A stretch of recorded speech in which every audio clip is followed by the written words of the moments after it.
All the way from Chicago, a big welcome to Disturbed.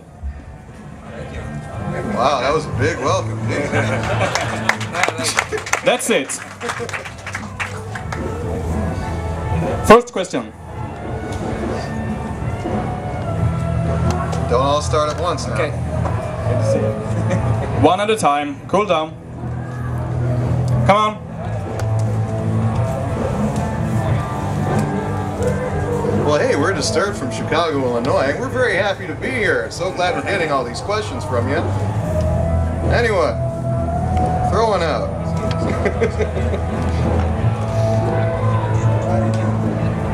Got a question? Here is a brave young man. Yeah, hi Disturbed. I'm Andrei from Headbanger magazine from Russia.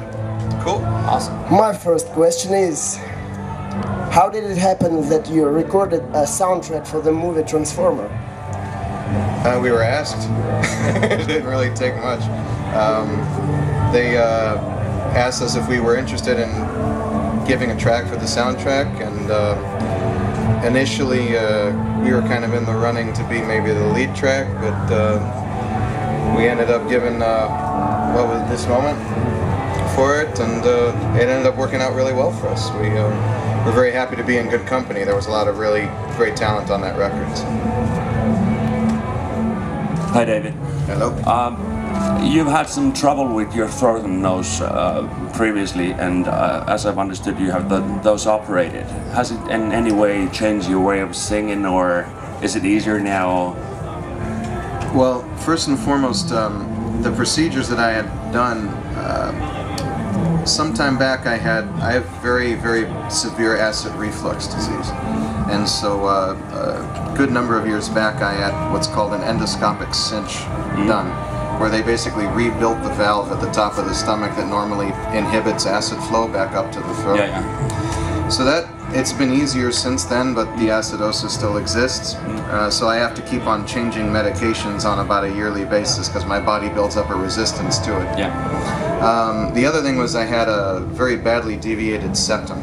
So yeah, it's definitely been easier to maintain. But what Disturbed calls for vocally is not easy. And so, and unfortunately I am still human. And so there is always going to be, we're always kind of like walking a tightrope, singers that actually sing. Does it really affect you on longer tours? It can. You know, you just got to try and maintain a balance. I have to be very disciplined in terms of my eating habits, in terms of staying away from alcohol, not smoking any weed, which is really a bummer, and just you know, trying to stay away from the craziness that usually develops from the other guys who definitely pick up the slack in terms of the debauchery. So, you know, it's hard. Just you have to be disciplined. No. You talked about that Indestructible would be your most aggressive record since The Sickness. What is it that builds that aggressivity? Is it the hopelessness of the United States at the end of the second season of Bush regime, or does it come from inside you, or what is it that makes Disturbed now darker than it's been in two previous albums? I wouldn't really give that much credit to the Bush regime, as you put it. Like as if they're, you know, a fascist government.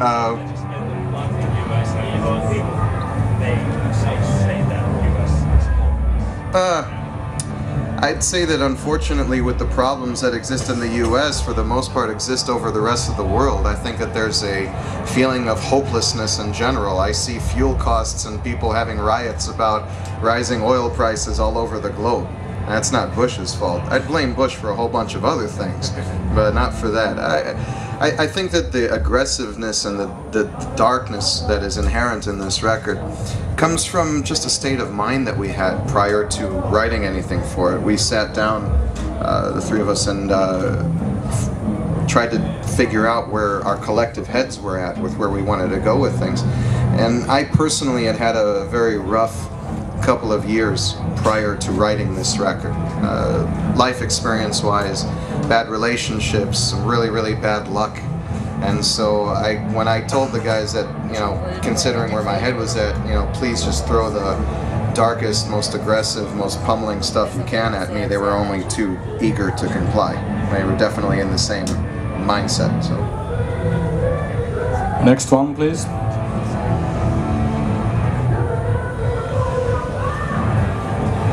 It's a good thing that Bush can't serve more than 2 terms, isn't it? Okay.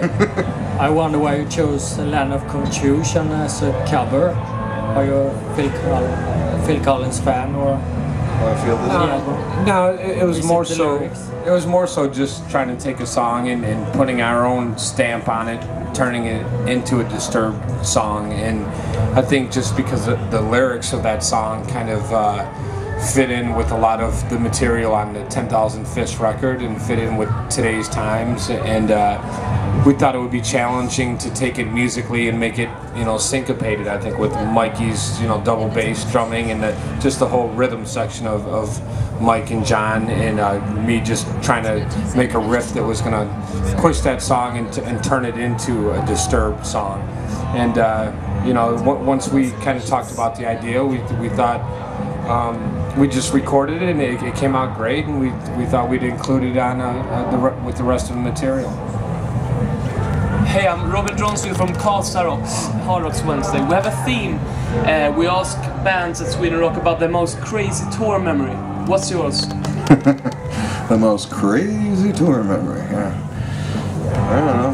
We have a particularly crazy tour memory? Anyone? Bueller? Are we all trying to be politically correct here? You don't have to be politically correct.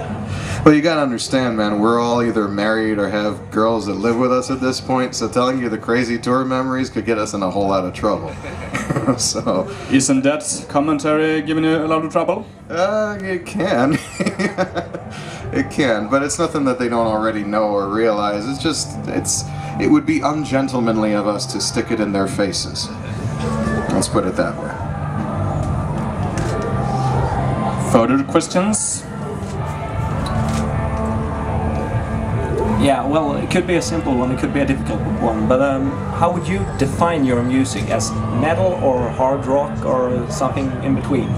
That's a very difficult one, and it's only difficult because the definition has changed over the course of the past 10 years.